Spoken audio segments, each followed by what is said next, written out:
Hey there, my friend. It's Dr. A, and I want to welcome you back to this special episode here on the Fit Father Project podcast. This episode is actually the first of its kind where we're doing a Fit Father member chat, where a couple of our Fit Fathers, who I'm going to introduce in just a second, are going to be joining our very own Coach Catherine to discuss their muscle building journey on Old School Muscle. Specifically, we are joined today by Chris Pleasance, Jim Dickrell, and Dave Prevette. All awesome guys who have their own solo episode podcasts here on the FFP podcast.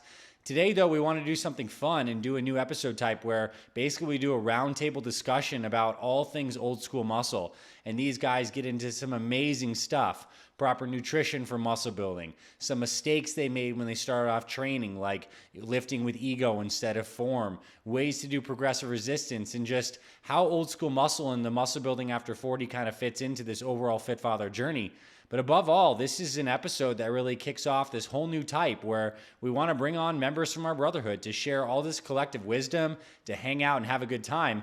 And for me, this is fun because I kind of get to take a step back and just watch all the collective wisdom, experience of this brotherhood come forward to create such amazing videos and content and podcasts for us so we can enjoy and celebrate one another in this journey. So enjoy this first Fit Father Member Takeover Member Chats. I think you're going to absolutely love this. And if you'd like to be featured in one of these in the future, if you have topics you'd like to discuss, other guys in the brotherhood you'd like to come on and talk about certain things, then you can ping our team, and we'd love to organize more of these types of discussions because they're just so real, so raw.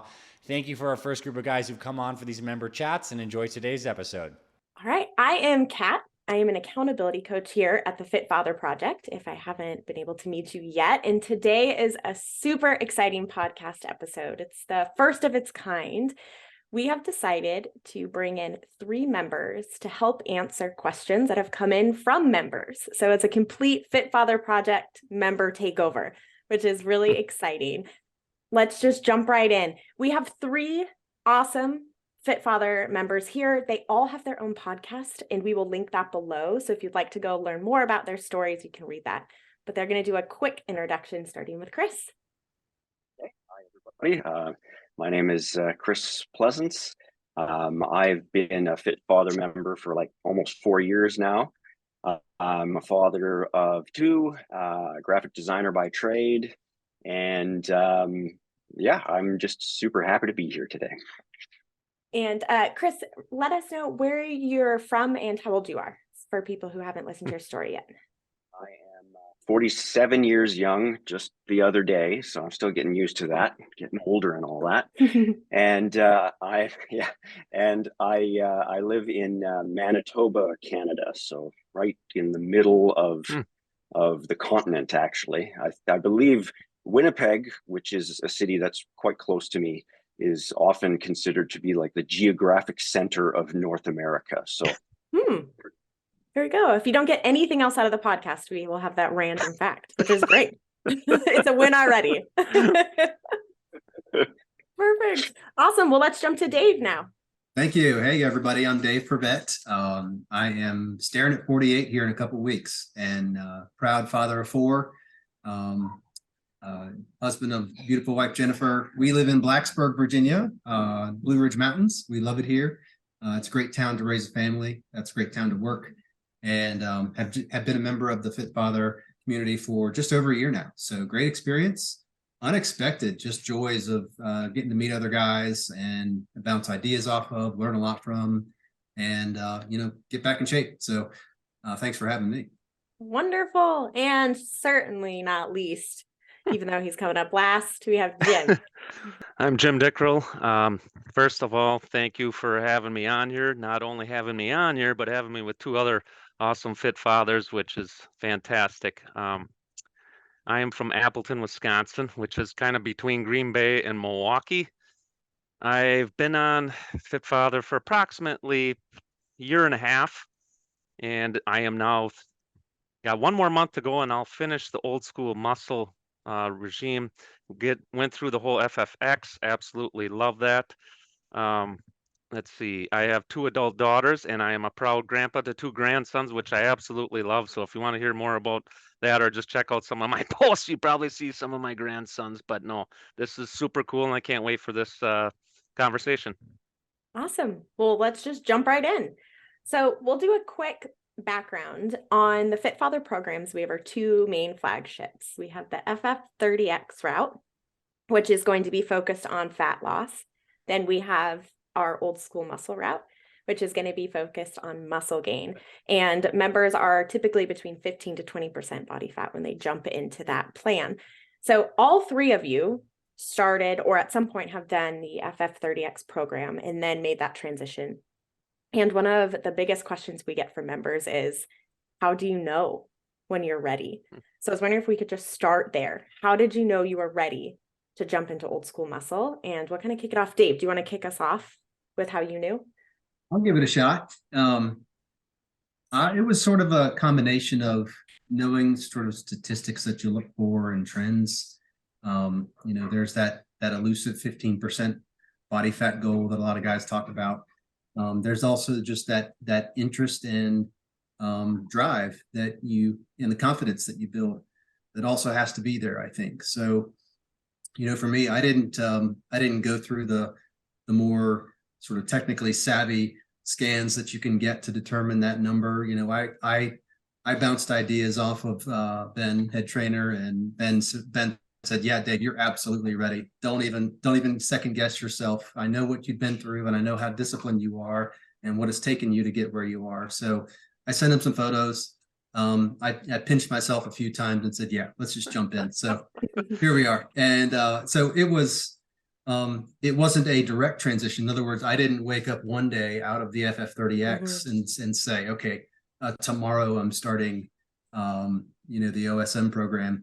I actually jumped into another little club with a guy named Ron, who a lot of you guys know, and there was a November challenge for, for time spent doing fun fitness, things, runs or whatever. So I combined, muscle building early on with just some of that fun activity with a bunch of other guys in that group.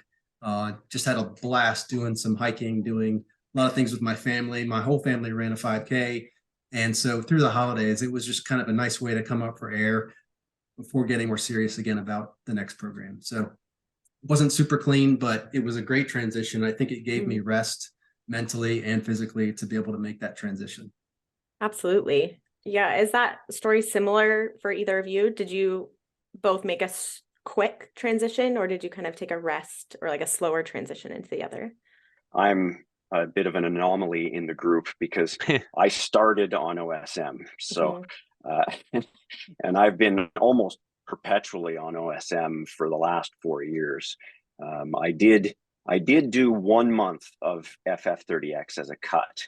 And it was very effective. Well, kind of too effective for me.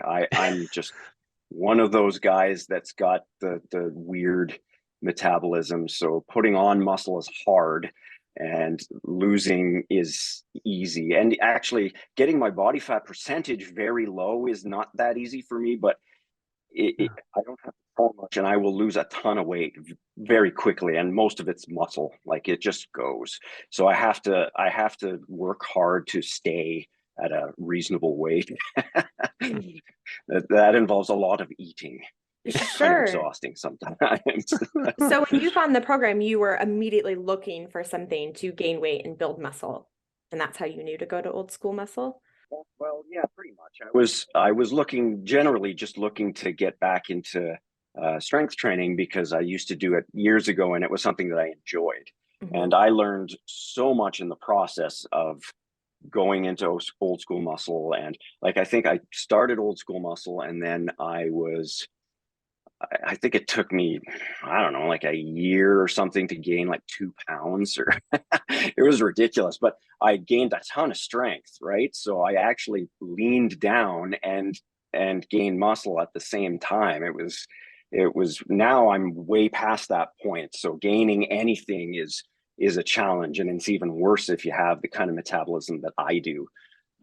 So it's been interesting, but for me, it's always been like, again, when I first started, I didn't know a lot of this stuff, but within a few months with, Ben and everybody else helping out to explain and all the learning that I kept doing, started to realize that, yeah, you gotta pay attention to that body fat percentage and just go. For me, it wasn't a huge problem. Like I've bounced between probably 13% roughly to anywhere. I'm guessing I'm about 18% right now. But as long as I'm under that 20%, for me, I'm happy.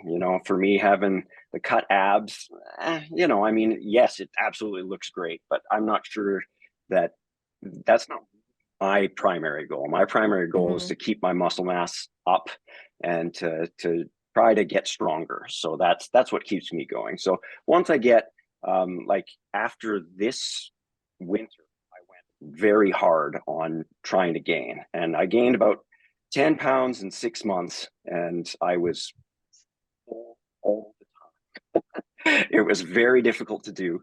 So now it's the time to start cutting. Like I can tell when it's time to start losing a little bit, mostly through visuals, paying attention to how the midsections and I've just been doing it really, really, really slowly this time around. Like I'm not too worried if I don't lose a pound in a week. I want to keep that strength level the same. And if it takes me all summer into the fall before I lose 3 or 4 or 5 pounds, then so be it. I'm not in a rush. That's great. Yeah, totally different experience, right? Coming in with a different viewpoint of what your goals were. And then Jim, were you similar to either of those, or you're totally different? Oh God. Come at it. We're all different. But, all right. I relate a lot to Chris in some ways, but and I think this is for everybody who's on Fit Father, is there is just no one clear-cut way that's going to be every person is different. We all are on the same path, but we take a different journey. My journey, I came into this much like Chris. I've lifted weights most of my life, not like I do now. I've learned so much knowledge, so much experience just being on Fit Father. I was the definition of insanity. I did the same damn thing for 25, 30 years, but whatever. But getting on and going through your literature, like I said, I don't want to repeat half the crap that's on my podcast, but I wasn't in good shape as I thought I was. So I had to do the FFX, and yep, you got to get that body fat down. I had that little experience with having to deal with that, but I'll tell you what, I'm glad I did. That was the best thing I did. I couldn't believe it. The weight was just coming off, and I'm like, holy crap, when is this going to stop? And then I'm going to echo what Dave said a little bit too. I didn't have any magic test or whatever. What I did is I was lucky. I had at my work we have a nurse or a nurse practitioner that's there, and I went up there. I said, hey, do you got anything? She's like, well, I've got this handheld thing. So I did that a couple times, and I finally got it down to when I lost 22 pounds. I'm like, and I could see I was skinny. And I think that thing, she's like, this thing isn't the most accurate, but I think that said like, I want to say 17. I'm like, you got to be kidding me. That's when I'm at yet. I felt like I was at 10, but but I'm like, that is good enough. I was done. And then I knew I was going to old school muscle. But I think with this, when people, because you're asking now, when did you know the switch? First of all, it's got to be right here. Do you want the old school muscle lifestyle program? It's not for everybody. Just like FFX, you come into that, you're going to lose weight. Old school muscle is a whole different philosophy, a whole different mental game, because this is something you got to enjoy lifting the weights. I'm not taking anything away from FFX. It's fantastic, but its main purpose, I think, is more for weight loss, but you also get muscle in that. I'm going to call this, I'm going to steal this quote from my buddy Shane Dixon. I'm going to call it functional strength. Yes, and 100%. If you understand that there is a difference between functional strength and I'm not trying to look like a body. I never will. I don't have the genetics for it, but I just want to be in good shape. I want to have some muscle tone and stuff like that. So I think that's point number one is, what do you want? Do you want the lifting? Do you want the muscle gain? Yep. Then old school muscles for you. If that's really not your game and you don't really like, lifting weights, you'd rather do the MRT workouts, stick with that. But if this is what you want, take the old school muscle. My best advice, follow the darn program. It's very well written. Dr. A and whoever else chipped in with, they know what they're talking about. You just got to follow it as best you can. It's all laid out for you. But I think rule number one is get through FFX unless if you're like Chris, but there's not many people that are like that. Most people, even including myself, I didn't think I needed to, but I did. And that was the best thing I did, was went through that. And I actually think it might even prepared me a little bit better for old school muscle.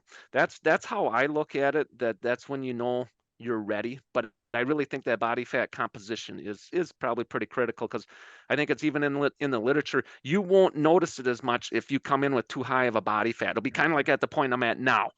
I've lost some of my definition because I'm at the tail end of old school muscle. But no, that's my best advice, is first you got to know if this is what you want and if this is for you, and then just follow the program. And it's a good point to make, and interesting to let members know. So the DEXA scan is what I think everyone was referring to for like the fancy scan to find out your body fat percentage. And they do cost money, and you have to have one locally. But for you guys, you were able to find it out without using that, right? There are other resources that you can use that work just as well. And I think that's great to remind everyone that, you don't have to wait till you can get some big fancy scan to know, yeah, I'm ready to go. Let's go do this. Right. I actually asked around about the DEXA scan first, and then some of the other methods. And the one that I ultimately used was the calipers approach. Sure. And at first I thought, man, that sounds kind of medieval and weird. It does. but I ordered a set, and it was effective, and it was something that I shared with with you guys, with Ben, and so it was a way for me to determine technically, the sense of readiness. So sure. Yeah, and a bunch of scales now will tell you, they'll give you a general idea, right? The calipers give you a general idea. The scale gives you a general idea. You know yourself too, right? Like how you're feeling. Speaking of that scale, that's what I ended up doing, because I just got sick always going up there to get this handheld. Yeah. So I bought one of them scale. I don't know, it's $40. It wasn't the top of the line one. But then, even if it wasn't 100% accurate, whatever you do, stick with it, because then I got my baseline. And if that number starts changing up or down, you're either getting more or you're getting less. It might be a couple percentage points off, but at least you can see if you're going up or going down. Yeah, you can see that trend, right? And you know where you're at then. The thing about readiness and asking yourself that question, like to me personally, I don't know that I was ready completely, but are we ever completely ready for anything in life? Probably not. We're not ready for, a new job necessarily, or who's ever totally ready for kids before they come. We're not. No one. We adjust and we learn. We learn, and we have this great community around us. So, we can jump in thinking, okay, maybe not, but there's confidence, there's a desire. We've got everything and all the tools that we need around us. Get ready to stock the fridge, because it's a big effort and a big commitment to make that change. Yeah, well, let's talk about that. So, okay, you've now decided I'm ready to make the change. You've figured out your body fat, or you've talked with members and received advice. What is it like to switch? Because you are going from, if you were in the FF30X, you're eating in a deficit, and now you're switching to that surplus eating, and that is different, right? So let's start with Chris here on this one, because Chris, you came in ready, guns a firing. You're ready to eat in a surplus. That's where you're at. Was it more than you were eating, or what was it like for you? At the beginning, yes, very much so. I actually, the first day, I think it was after, I even got kind of, I don't know if I got a stomach bug or what it was, but I was actually like physically ill the first day, like after that first day. And I was a little concerned about that. But it passed. So who knows, right? It could have been my body adjusting to a major change. I could have actually had a stomach bug of some kind. Don't know. But I stuck with it, and it didn't take very long. And my appetite, I guess, had declined a little bit over the years, but I was one of those teenagers that could eat a whole pizza, and just it's always been like that. So once I was starting to eat good whole food, it wasn't very difficult to convince me to do that. And for instance, I said this in my podcast, and I have to say it again, that old school muscle shake, in particular, the chocolate one, I use blueberries in it, and it is the best thing since sliced bread. It is so delicious. Right now I'm cutting, so I'm using the FF30X shake, and it's good. It's quite good, but it just does not compare to the OSM. The OSM shake, I make it really thick. It's like having a chocolate milkshake. every morning. It is just absolutely heavenly. There's parts of me that cannot wait to go back on the bulk again, because as soon as I get to have that, it's like every morning is Christmas. It is right. amazing. You go to bed with a smile on your face. You're like, oh, I get to wake up and have my shake. Absolutely. But yeah, at the beginning there was definitely a shift, but I have bounced back and forth over the years between eating less and then eating more, and it's been very interesting. When you've been eating at a reasonable surplus for a long time, like for me, I find it a little hard on the digestive system after a while, and sometimes I just start cutting because I just can't keep eating like that. I just need to give my digestive system a break. Um, so so then that it's funny how the first couple of days after having eaten so much, you cut and you feel really good, and you start, like, a little bit of bloat starts to go down and everything, and that's good. But then, about 2 or 3 days later, you're like hungry all the time, or at least I am. When I start cutting, it's just hilarious how that shift happens. So now I've been eating lower for several weeks now, so it's better. I'm not constantly fighting the hunger, but yeah, it's definitely a gear shift to go from one to the other. I see in the group a lot of times, guys, they're hesitant to start OSM. They don't want to gain weight, and that's a big mental trap that's there. And I get it, coming from a guy here who's not really been in the same position as a lot of these guys who had to lose a lot of weight. But I have witnessed so many guys, because I've been around for quite a while. I've witnessed so many guys saying the same thing, right? They've lost like 50 pounds and they're quite lean, but shifting over, they say they want to get stronger, but they kind of hum and haw and they have trouble. And I can try and put myself in their shoes, right? And yeah, I get that. There's got to be a big shift to be scared to start gaining weight, especially if for them it's pretty easy to gain weight, right? Like, from my perspective, if I was just thinking about myself, I'd be like, well, what's the problem? It's really hard to gain weight. Well, guess what? That's not the reality for a lot of people, right? So it's a difficult thing to do. The one thing I'll say though is that the weight gain will not be, for those who have never switched yet and are thinking about it, the weight gain may not be as bad as you think it is. I often myself have noticed that there's usually a big shift right at the beginning, right? Either whether you're switching from a surplus to a deficit or the other way around, right?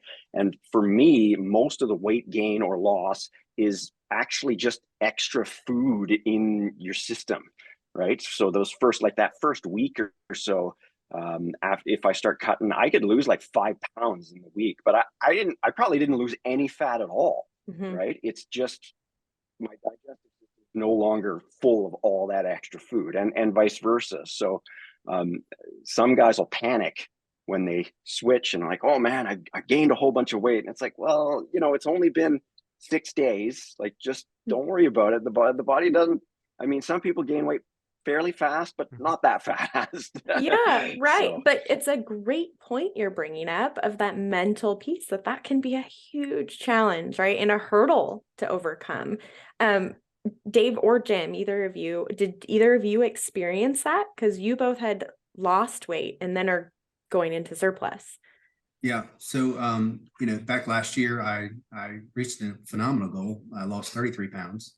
And so coming through the holidays was when I started to think about and commit to this year in terms of starting the OSM program. And so for me, it was a gradual change. I allowed myself to ramp up the calories. I didn't flip a switch and then all of a sudden add 1,000 calories a day. I did it gradually. So I think that helped.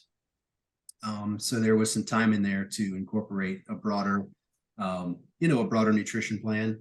But what I noticed too about the nutrition plan and this is good to know, is that the quality of the whole foods that we're eating is not a whole lot different in terms of, the cornerstone of protein, and then having the right carbohydrate. So it's a lot of the same foods that I've gotten used to cooking, just in a different amount. So I think it's a more of a matter of scale than it is all of a sudden reaching for a different menu, which is good and that helps. But I think for me, the transition happened gradually, and I didn't make myself take on too much too soon. Sure. Can you talk about that for a little bit? So if there's a member listening who is on FF30X and they're switching to old school muscle, what is like the big change then in the meal plan that they're going to be making? Well, I think I couldn't tell you technically everything that's different. Sure. I haven't memorized each Sure. nutrition plan, but I will say that the biggest jump is the amount of calories, and it's also the timing of the meals. So in FF30X, there was a discouraging to having meals, let's say after a certain hour of the day, and really being careful about bracketing that food window or that eating window. So for OSM, as I'm looking for calories and I'm looking to meet the goals of hitting the protein base and then actually looking for certain carbohydrate goals and the right macros, there's an interest there at the end of the day of, it's okay to have the right food before bed, even because I want to hit that number. And so, but what is that? What is that kind of food? And, it's not a big bowl of ice cream, but there's something healthy. Maybe it's cottage cheese. It's cottage cheese. I've never reached for the cottage cheese, but I will say, to me, the change was looking for how do I fill that bucket instead of how do I have to pull myself away from that bucket. So yeah, big mindset change. How did you handle it, Jim? How did it go for you? Well, some similarities and differences. Chris and I are similar in how hard it is for both of us to put the weight on. But I think I'm gonna go back to this point, and I just had this thought listening to your conversation, which has been awesome. I almost think that when you make this transition, or whenever you decide to go on whatever program, everybody knows their own self. Okay, so maybe ask yourself, did I lose weight pretty fast? How much weight did I lose? Okay. Typically, if you're a person who lost a lot of weight and gaining weight isn't a problem for you, I think your mindset needs to be different. And like I said, I was just randomly thinking, I wonder if maybe they reach out. I don't know who's the nutritionist, if that's you or if they're better off talking to Ben, but say, okay, here's my scenario. I just lost 100 pounds and I put weight on fast. Hopefully I get this terminology. Is it TDEE is what we got to calculate when we first start old school muscle. So maybe for somebody like that, in that example where they lost a lot of weight and we want to gradually ramp them up, because otherwise they're going to put weight on real fast, and that's going to be such a major distraction and perhaps a downer, then that just messes with your mindset a little bit. That maybe, maybe let's bring this up gradual. Let's just say your TDE was 2,000. Let's maybe go 1,800 for a week or two. See what happens. Make sure you don't put on 5-10 pounds immediately, and then go from there. Now, let's flip this scenario over. My case, much like Chris's case, I knew I was a hard gainer. So I think my number was 2250 or 2450, whatever it was. And I'm like, okay, that's at my current weight. I know I can eat a lot, and I mean that in a good way. So I'm like, I'm going to ramp this up. I at the time, I think I was shooting for 160. So I made my TDE at 5 pounds heavier for my circumstance. And that's what everybody's got to understand. Everybody's circumstances are different. I think we need to approach it one by one here. And so I ramped mine up to that next 5 pounds. And that kept me kind of steady. And I didn't really, like Chris is saying, I didn't gain a pound for probably the first 3 months that I did old school muscle. And then ironically, the stars aligned. I got my podcast with Dr. A, and then I start talking with him, and he gives me a few pointers. Lo and behold, here's Jim's steady ramp going up. But the key was, he told me, okay, your case, much like Chris, he's like, you need to do this, this, and this. I had to eat certain things. I have to eat a lot. Like if anybody saw my post, I eat between 3,600 and 3,800 calories a day. If I don't, I will promise you my weight will go down a pound the next day. It's crazy, but that's my unique experience. Everybody's is different. I almost think maybe this is just a thought. Maybe I'm way off tangent here, but when you go from FFX to old school muscle, I think they should reach out to you or Ben and say, let's just take a look at the broad spectrum here. How much weight did you lose? How fast did you lose it? How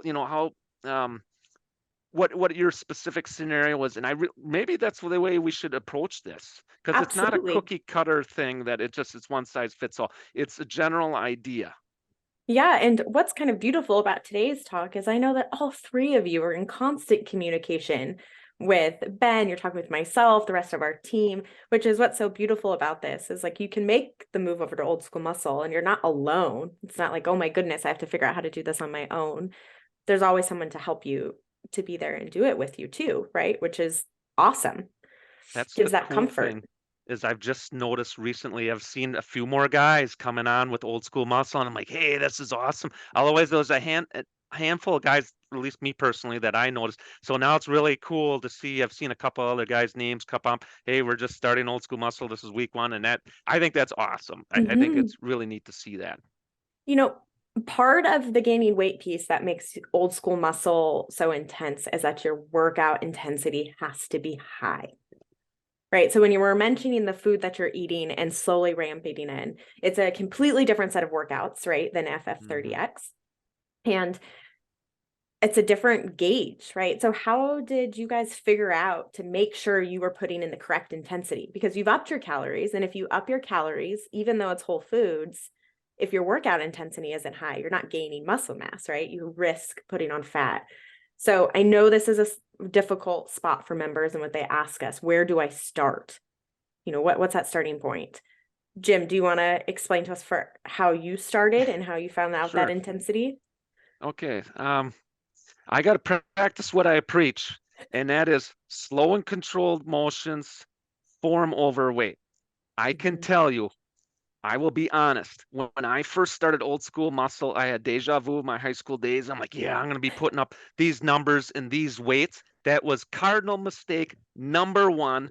I screwed up my left knee. I've been dealing with that since September because ego and pride got in the way. I was thinking numbers. So learn from my mistake. Don't do that. Okay, don't get caught up in the weights. And after, I know I'm gonna compliment Chris here. Chris was a big person for me, watching and seeing his posts, and that kind of got the bugaboo in my head. I'm like, hey, screw these numbers. Let them numbers go away. I mean, you got to kind of keep track because you got to gauge your progress. I don't want anybody to think that you don't keep track of it, but don't let that be the barometer of how you're moving forward. My barometer after that, after my knee has, I've spoken about this a lot, has really taught me a lot. And it's slow and controlled motions, form over weight. And when I can do whatever the specific rep count is for each exercise, but doing the form correctly. Now, if my last 2 reps are junk, that's not doing the form rep. Then that weight's too heavy. You need to back it down a little bit. You need, if your rep range is 10 to 12, this is how I approach it. If I want to jump up that weight, I got to do 12 reps perfect or darn near perfect. Okay. Then I will jump it up. Then if you're kind of like, because I was thinking about your questions when I got that email, and I thought, okay, people are going to be kind of caught in that middle. Well, that last rep, okay, maybe only go up. And this is the other mindset that I had to get over. Instead of throwing too much weight on, which is what I did with my knee, is I threw too much weight on because I thought I had to be at this level. Go up 2.5 pounds. Yes, you heard me. 2.5 to 5 pounds. Because if you're real close where you're like, man, I don't know if I should jump up the weight. Well, that's telling you something right there. You didn't just knock it out. You're real close. Go up 2.5, 5 pounds. I bet you it knocks you back down to the lower end of your rep range. And that tells you got a little bit more work to do, another week to go before you can increase the weight.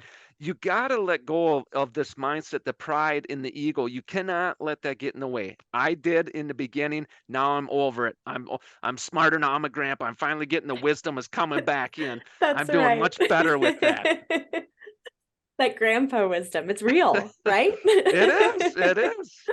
Yeah, absolutely. So, yeah, just don't get caught up in those weight numbers. It's form over weight, slow and controlled. And here's one more thing I want to throw out there. I've always done this, but now I've really taken a great. Chris has had some fantastic posts about certain exercises, and he really nails the form. I've even direct messaged him. Otherwise, Dr. A, he gives it to you in Old School Muscle. He gives you all these links for all these exercises. And I tell you, I've the last 3 rounds of 4-week blocks that I've done with those, I've watched every video and I write highlights down. And then I have my notes for every time I do these exercises. I refer back to them. Okay, this key point, and this key point is these things that I got to do, because his videos, and some of them aren't even his. Some of them he gives you links to somebody else, but whatever ones he's got on there are fantastic. It's a great reference that I don't know if people don't use. I personally do. I highly recommend it. It's going to get you off on the right foot, and it's also going to be a subtle reminder. Oh yeah, look, this is how it should look properly. Not because, I'll be honest, like I said, I might have lifted all my life, but I did the same ones. I'm doing so many different exercises I've never done before, or I did incorrectly. I watch these videos, it's like, oh, that's how that's supposed to look. Oh boy, I've been doing that wrong for 30 years. So it's a great resource. Good. So Chris, he's referencing the Brotherhood, which is our Facebook community, and you've been posting a lot of form videos lately. And do you think that you've been focusing more on it now, or has that always been part of your focus?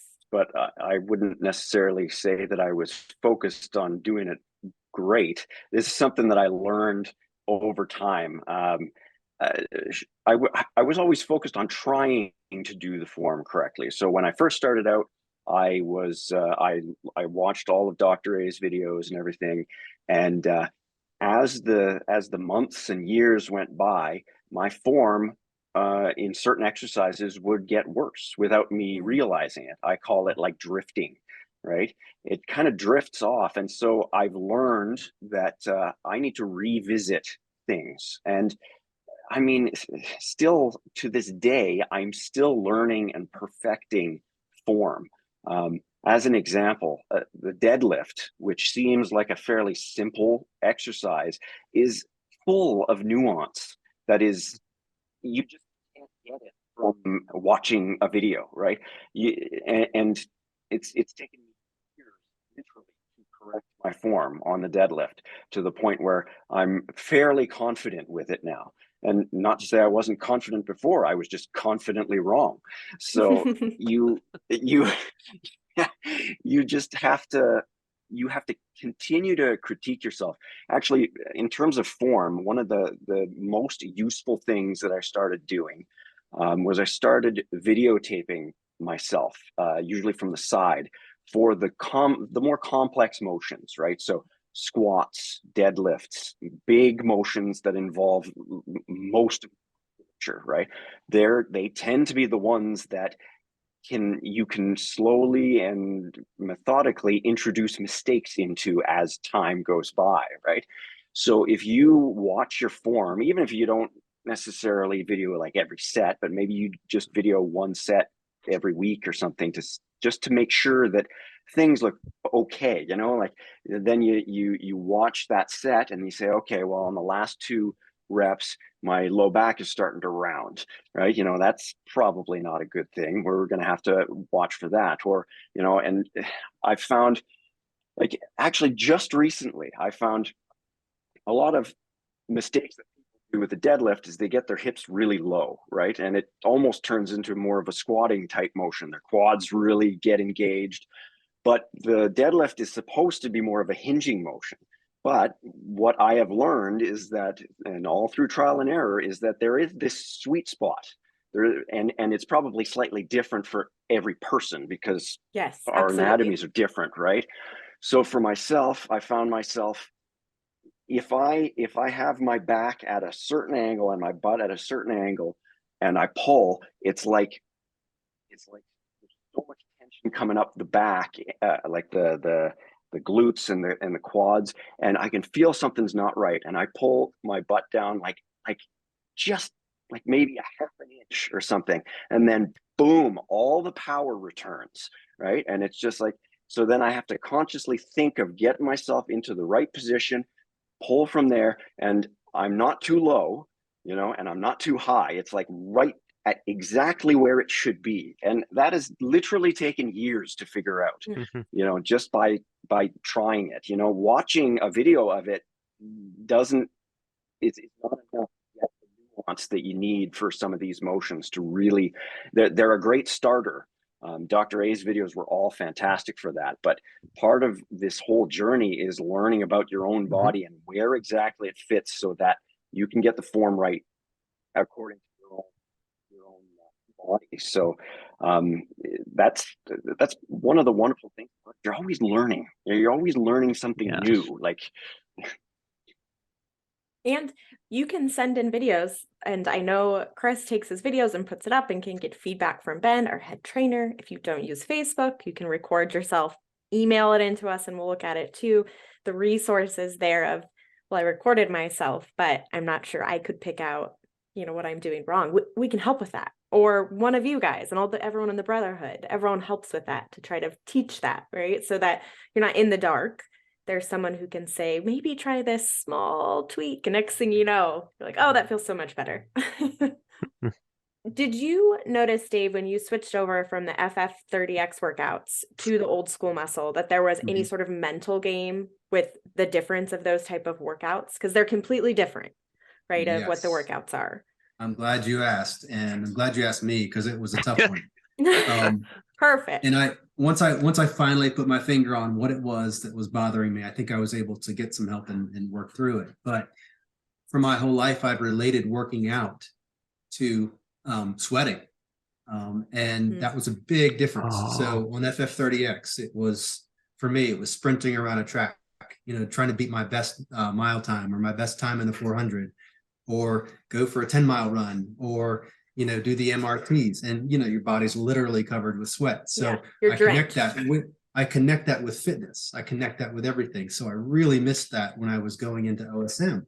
So what I did, and this is lesson learned, I launched into OSM and tried to design my own path. I didn't follow what the Fit Father sets out to do, and that's fine. I needed that time. I discovered that, and I set out and I did 7 sets of supersets. So in other words, 14 different exercises for every workout. And I think I burned myself out. And I know coming into workouts, look, I've got no more than 45 minutes to get it done. I'm a super busy guy, so I've got to knock out as much as I possibly can in a set time. So I figured out a way to do 14 different exercises in 45 minutes. The speed was ridiculous, and so it was more like an MRT. I was not doing for my body what I really needed to be doing to build muscle. So it kept me in great shape, sure, but it wasn't the right combination of things. It certainly didn't allow me to focus on that muscle to mind connection, to really be patient, to build a consistency, to begin to really measure day 1 versus day 10 in terms of how it would go. So just by simplifying things and coming back to basics and realizing that each OSM workout is really only about 5, 6, or 7 different exercises at the most. You can really slow down and make much more out of that 45 minutes or an hour or however long that turns out to be for you.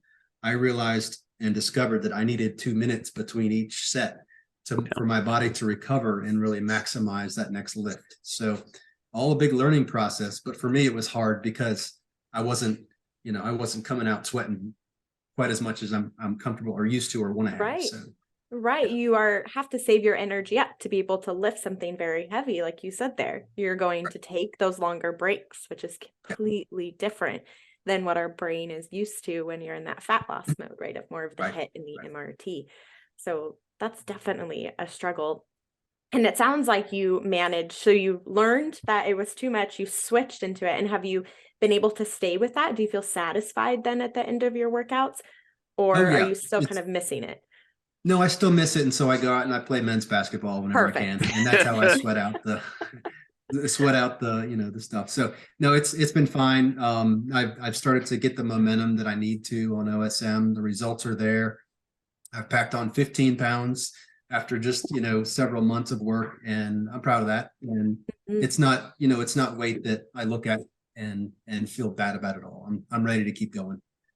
Yeah. Are you guys still tracking then? So this is important. You're putting the weight on. Do you still track your body fat percentage to make sure that your weight is being put on how you would like it to be? Or how are you gauging that for yourself in your journey? I haven't measured it yet. I've only been through officially one whole phase of OSM, so I should probably do that, but I haven't done it yet. I don't know about you guys. I use that scale. Like I said, when I bought that scale, when did Mhm. I get around Christmas time? That's like I said, it's not perfect. I know it's not 100% accurate, but I've been watching my percent. Now I'm up about 8.5 pounds now in my journey. Yep, my fat percentage has followed up, but not crazy amount. I Mhm. think I was when I first jumped on that scale and I got it, I think it said I was like 17 and a half or 18. I'm probably pushing 19 and a half, 20, according to the scale. According to the Sure. scale, but at least I have a reference point that I can go off of. I know that I've increased by 1.5 to 2% according to the scale since I started using it. And I think that's the whole point is you got to start somewhere. Even if it's not 100% accurate, you got to start somewhere so you know which way are you going, up or down. Mhm. And Chris, so you've made a few rotations where you do old school muscle and then you do a cut, right? So you've done like a traditional, what we'd call bulk, whether that really is what you're doing with old school muscle, and then transitioned into the traditional cut. How do you know when you're ready to make that transition? Right. And I have one of those body fat scales. And the body fat scales, the in-body scans, DEXA, none of them are particularly accurate from my um, uh, like I've seen a number of the guys in the group again who have talked about their numbers and on the DEXA scans and all these, and it's like I've become a bit jaded to them, I think, over the course of the years, because I've seen some guys who are clearly sub 10% that they're being told they're like 14%, and there's no way. Like there's just like that's really inaccurate, So I don't put too much stock in mine. I think mine tells me I'm at 15% or something like that. I'm probably a little higher than that. I try to gauge it mostly visually, and corresponding with the weight that I'm at right now. Right now, because of my long, hard bulk over this winter, which was my probably over the last 4 years, this should be my big try to gain weight. And like, Jim's 3,800 calories sounded about right. I don't actually count calories, but I have a pretty good sense of them. My estimate was that I was taking roughly about 4,000 calories a day throughout the winter. And so uh, this morning I weighed in around 175, and I'm only 5'11", right? So it's definitely, I was at my heaviest a little while ago. I was 181. Oh. That's the heaviest I've ever been in my entire life. So, Which is success for so you, right? For your journey, seeing those numbers is a success. That's a big win. strength was definitely there, and the strength is still there. That's the neat thing is I'm, down roughly 5-6 pounds. So a good chunk of that is food, but and I don't think I've lost a shred of strength yet because I've been taking it real careful. So so that's you kind of have to figure things out, right? So I look in the mirror, and you look in the mirror every day and you don't really see a change. It's tricky for sure. On my body personally, um, even now, I can kind of still see my abs a little bit, right? Just a couple of them. Um, if I if I'm yeah, if I'm lighter than this, if I'm about 10 pounds lighter than this, I'll see them a little bit more. And I have love handles, so that tends to be where my weight accumulates most visually. So I pay attention to that. um, I can tell when I'm getting heavier, and I can see it. It's about time to start switching to a cut. And that, coupled with the fact that I get sick of eating so much, sometimes that's what makes the decision for me. Sure. So So when you guys mentioned like 3,800 calories, I know there are some people listening saying 3,800 calories, like, oh my goodness, but you're not eating like a bunch of Big Macs and French fries. Right. So can you give a brief overview, just brief, right? We don't need to go the whole plan, but like, what are you getting your 3,800 calories from? Like an entire chicken? Like you out there, like, what's happening here? Well, James saying yes, an entire chicken. well, I'll tell you mine real quick, and this was with Perfect. a little help from Dr. A. Mhm. So I started with just my breakfast, the old school breakfast smoothie. That's what I started out with. after my conversation with Dr. A, he says, all right, Jim, he says, add 2 pieces of Ezekiel toast, and I put nut butter and jam on. So now after eating that, I'm at about 1,100, 1,200 calories, just like that in the morning. So I'm right there. This was another thing I was going to bring up, but I don't, maybe this is off. I used to eat every couple hours, and after watching a couple of Dr. A's videos with the insulin, I can't do it justice with the insulin spikes and all that. I've cut out my 9 o'clock break and my mid-afternoon break. I go from breakfast to lunch to supper. Once in a while, if I'm really, really hungry, I'll have a little snack in the afternoon, and that'll be mixed nuts and an apple. But so I go from that 1,200 calories in the morning. That's my breakfast smoothie and 2 pieces of Ezekiel toast, nut buttered, strawberry jam, whatever. Then I go to lunch. My normal go-to is usually either rice or organic, like a chickpea pasta, not the traditional stuff, something based like that, or sweet potato. And then the thing that Dr. A was telling me, he's like, okay, you also need to add a fat at every meal. So then if it's a sweet potato, I use the organic butter. I'll put a tablespoon of that on there, or a tablespoon of olive oil, which I'm starting to switch to using that more because I always got to worry about cholesterol. So that's my carb. Then my green veggies, whatever it is, it's usually steamed broccoli and cauliflower or kale salad.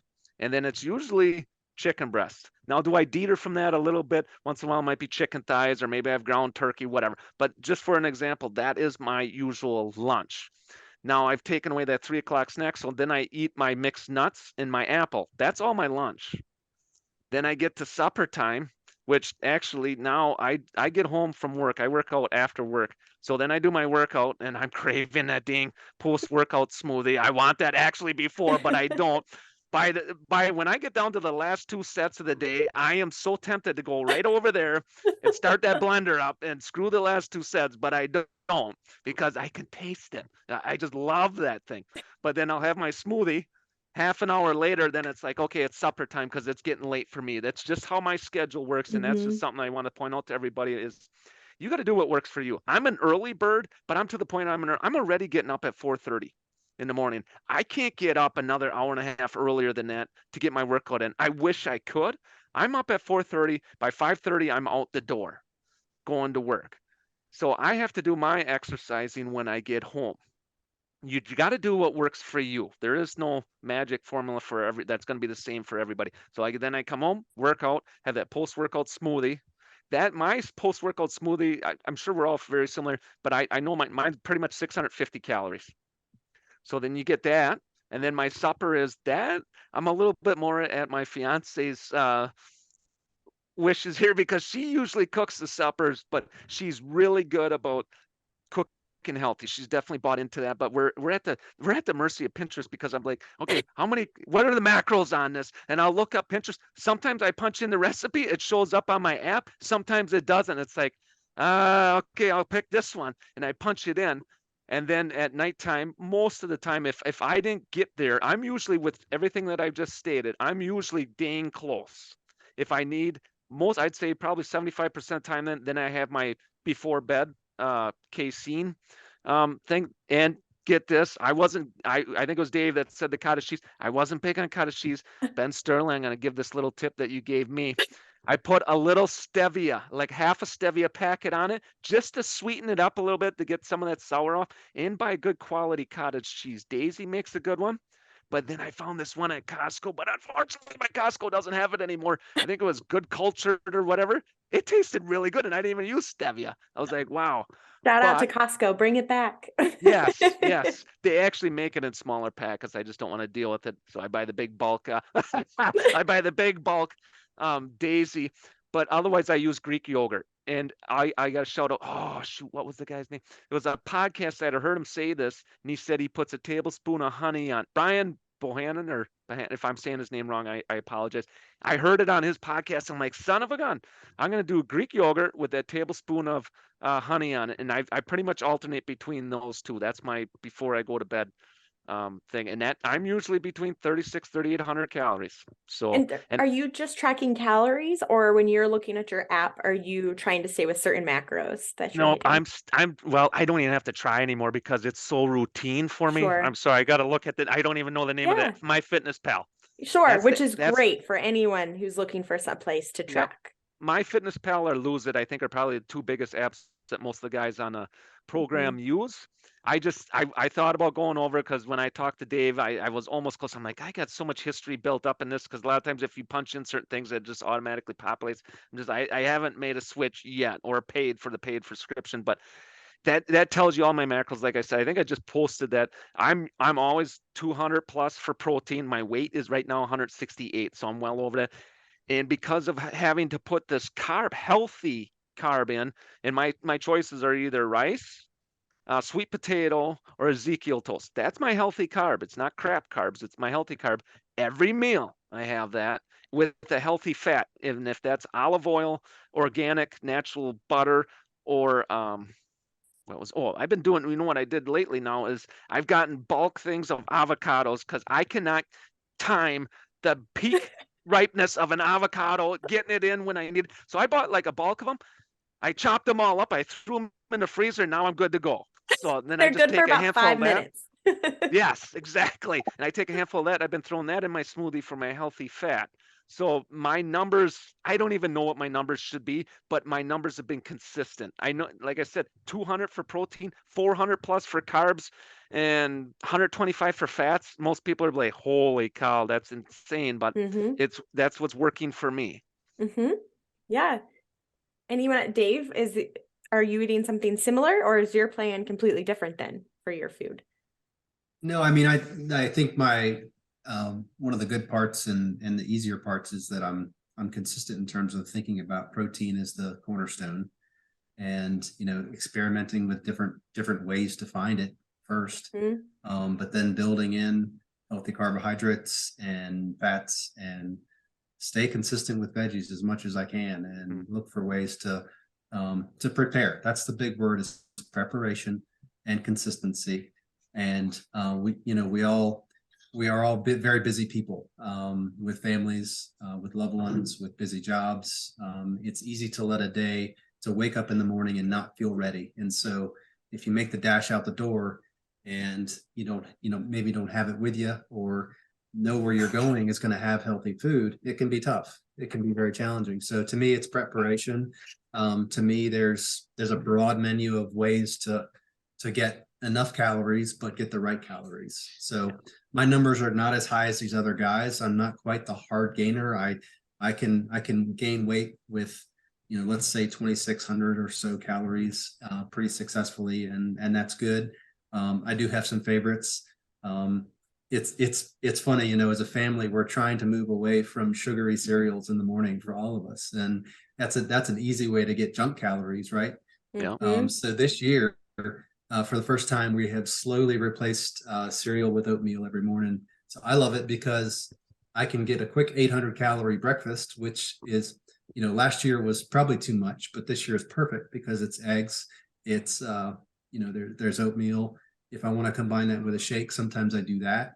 But I can start the day and go to work knowing that, gosh, I've just gotten a lot of protein, and I've actually also gotten some really healthy carbs that don't spike my blood sugar, give me a lot of energy, and I don't have to think about food until lunchtime again. So that's one little habit. We've all got our favorites. We've all got food in OSM that gets us what we need. But again, it's preparation and being able to move away from the temptations that will crop up, because they will. And it's normal. It's normal to have those days where you make little mistakes and move on. And the next day is you start fresh. New day, right? Do you know about how many grams of protein you're getting, for how much compared to your weight? Yeah, I track my nutrition through an app. So I average about 160 to 170 grams per day, which is right around 1 gram per pound of body weight. The 1-to-1 ratio. Yeah. When I hear 200, you're probably right, Jim. You probably are eating an actual chicken every day. That's the only way I think. I could. Oh, I forgot to mention too. We have chickens. We got chicks a few weeks ago, and my wife just moved them over to the coop last weekend. So it won't be long, folks. We're gonna have fresh eggs every morning. Wow. Oh my gosh. Come on over. Join Old School Muscle, and you're gonna have to get your own chickens to get your protein levels. That is the main takeaway from this talk. Yeah. Dave Pervette said so. No. This is Jen Prevette, Fit Mother of the Oh. Year. Now raising chickens. So. That's right. Shout out to the wife in the background who's helping Absolutely. her husband hit his goals. Which, Chris, you have an interesting scenario because for you, you are trying to gain and you are trying to hit goals at a certain set of numbers. And your wife or your partner is one of our very famous fit mothers. So she isn't on a surplus eating program. How is that balance at home when you are doing two totally different goals like that? That was definitely entertaining to begin with. I think back in the day there was this was within the first year, so you guys wouldn't have seen this, but I posted a picture on the Facebook group, and it was me taking a bite of the OSM omelet, and I had the whole plate in the screen, and it's just, well, you guys have seen it. That omelet is huge, right? And I'm taking a bite, and there's Steph sitting right next to me with this big frown on her face with her little thing, and I'm like, but honestly, like, we did that for entertainment purposes. Honestly, it was really not a problem. It was the two programs really work really well together because the basic food recipes were really similar. Just the OSM versions had more in them, right? So when it came time to prepare meals, like the breakfast, we did the shakes. So that's easy, right? And at lunchtime and dinner, we just would look through the recipes that were included, and we would, she would make her version of the omelet in one frying pan, and my version of the omelet in the other, and that was it. It was really easy to do because essentially cooking the same thing, just in slightly different amounts, and so it was basically like a 2-for-1 type deal as you went around. The programs really complemented each other that way, and we both, we work well together. So we both understood that we had different goals, and we supported. And, it was just fantastic. I mean, Steph lost a whole bunch of weight, and in that same period of time, I gained a tiny bit of weight and a lot of strength, and we still continue to this day, right? We just keep going. So that has definitely been an awesome part of the program. The fact that we both started together and just continued. It became a way of life. It was just the way it was. Yeah, and that's really important for people listening, because I know family support or having your support at home, especially if you aren't the one cooking.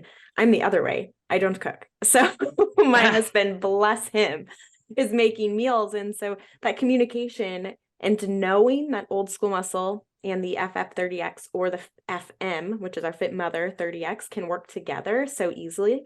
That's great to know for members. They are very compatible. I think the bigger challenge in our household with having 4 kids is that they're all in a different place too. Yes. Boys, girl, different ages, different body types. What's acceptable for one is not going to be the right thing for the other. And so it's like a exponential equation instead of just a 2-person balance. Sure. Every How do day. you do that? How do you balance that? Like, talk about that, because I know members have kids. There's no magic formula, but I think as a family, the joy for us is focused more on the fact that we have dinner together every night, either in our kitchen or our dining room. We bring more joy to just the event of getting together. And then the other parts, 9 times out of 10, there's going to be differences. There's going to be arguments. There's going to be, he got a bigger cookie than I did. That's just part of growing up. We've all been there. But the bigger joy is just cooking out together, or just looking forward to going somewhere together. That brings us, at the end of the day, it's fine. We work ourselves through things. We try to slow down. That's another thing. It's not just about the food itself, but the pace and allowing yourself to share. No one starts until we're all there. Just little things that make it all work.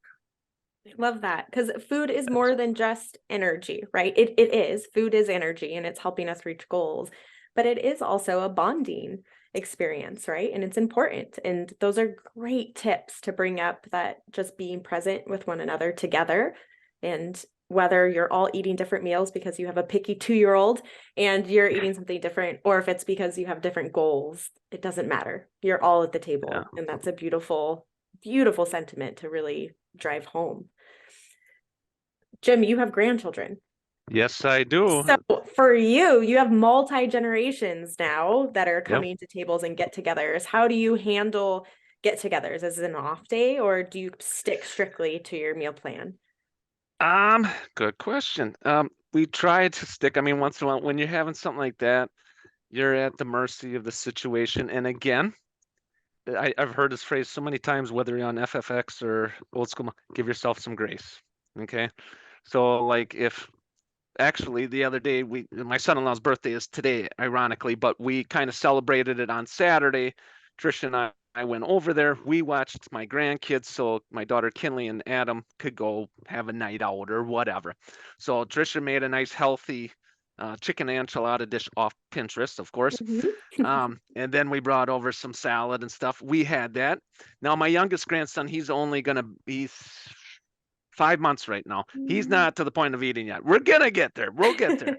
But my older one though, he's just a hoot. So he sat down by Grandpa, and we sat in the nook, and I gave him part of the chicken enchilada. He sees Grandpa eat it, so he chowed that sucker right down along with. And then Trish made some homemade applesauce, but you gotta make sure you give him that second, because if you give him that first, he ain't eating no chicken enchilada. Give me the sugar and the applesauce. That's right. So, but no, it's just a balance. You got to do what you got to do for the best. But I think what I love what Dave said. Isn't it part of the logo of Fit Father? Family. Yes. Family. Yes. Take the win. Yep, you may have to take some grace. Maybe the meal wasn't the healthiest. Maybe one kid got a bigger cookie. Whatever the deal is, you'll deal with that fight later. But the whole point is family. And I love that. That's what it's all about. Another point that I think Chris and Dave both brought up. I think this goes for the entire program, no matter what one you're on. Preparation is huge. I don't care what one you're doing. You have to prepare. That is part of this going into this. And you know what? If it was freaking easy, it wouldn't be worth it.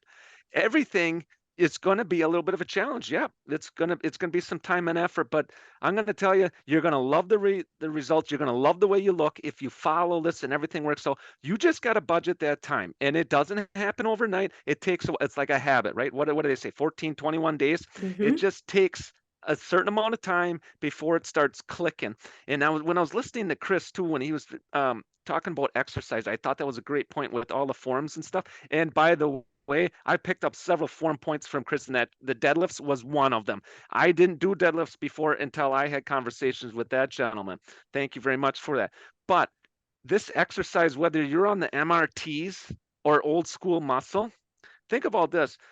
You really need to nail that form. It's like anything. If you want to take up golf, if you play basketball like our rock star Dave Prevett does and stuff like that, you shooting a free throw, right? There's a certain way you do it. Golf swing, there's a certain way you take your drive. Otherwise, you're going to slice that son of a gun 300 yards to the right, which I do.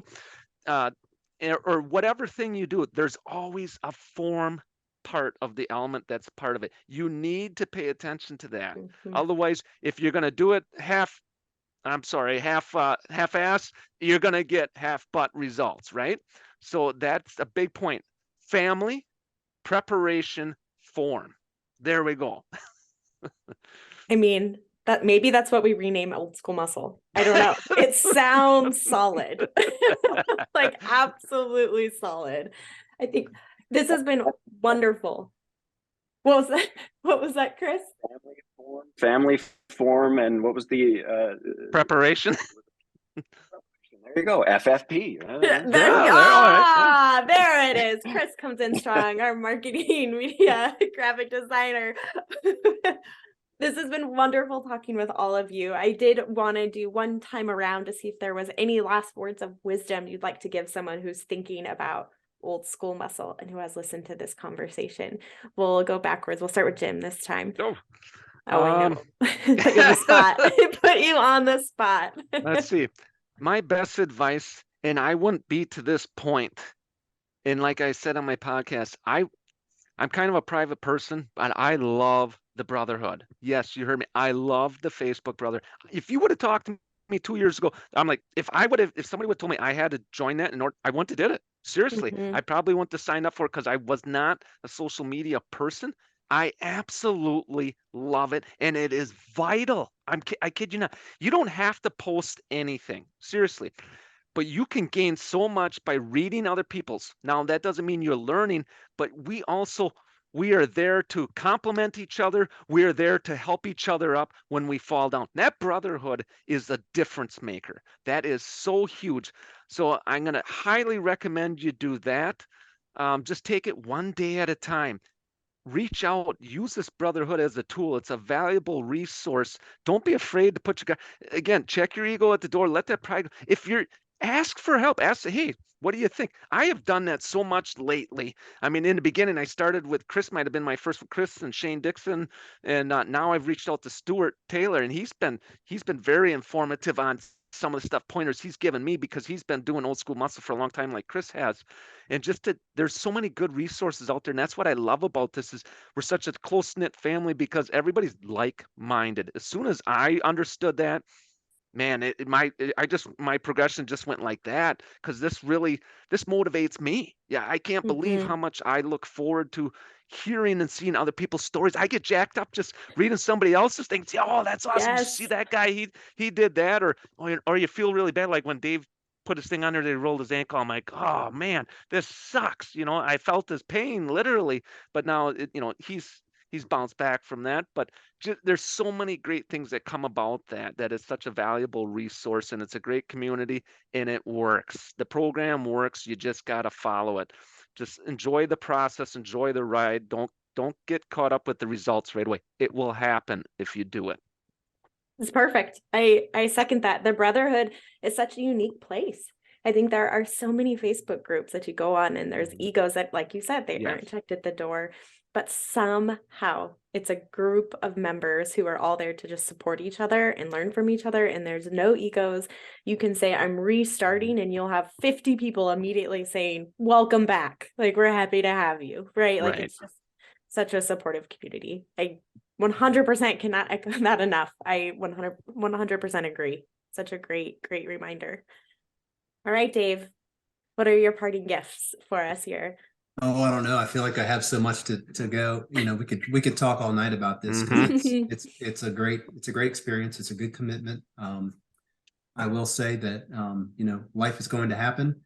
Yeah. We can set out with best laid plans, but you be patient with yourself. If you're trying either program, give yourself plenty of time, and Yeah. don't think of this as either on track or off track. Every day is going to be different.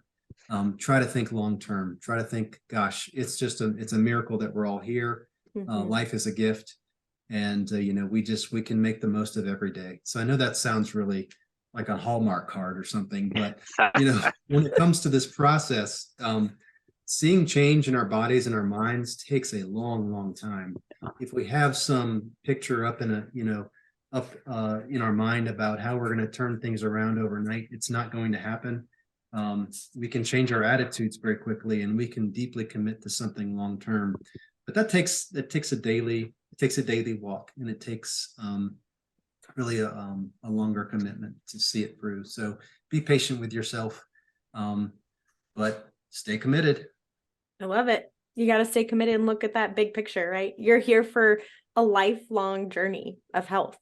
So does it matter if it takes 6 months or 2 years? Really? Like, no, it's for the rest of your life. It doesn't matter how long it takes. Just got to do it. That's it. And Chris, send us out. What's your magical words of wisdom here? To dive in, right? You immerse yourself into it. It becomes a part of you, right? And it's easy to say once bolted on, right? It's just a part of you. Like, as an example, for me, it's really stick with it because for whatever reason, like I was looking when I first started, I was like, I want to get back in shape. I used to enjoy weightlifting. I should look into that. So that's how, in a nutshell, how I ended up back here. And when I started lifting again on OSM, you know, it very quickly became something that I didn't realize I missed so much, and I love it so much that, you know, every morning, oh, tomorrow is a lift day. Great. You know, this is 4 years later, and I'm still excited every time I get to lift, you know. I mean, it's hard to quit that, right? Yeah. When you love it so much. So if you, I mean, not everybody's going to go in necessarily with that mindset, but 21 days to build the habit. If you immerse yourself deeply into it, it permeates into, and it becomes, it will start to become a part of you. And in the process of that, you'll find things like exercise wise and nutrition wise and whatnot that you really enjoy, right?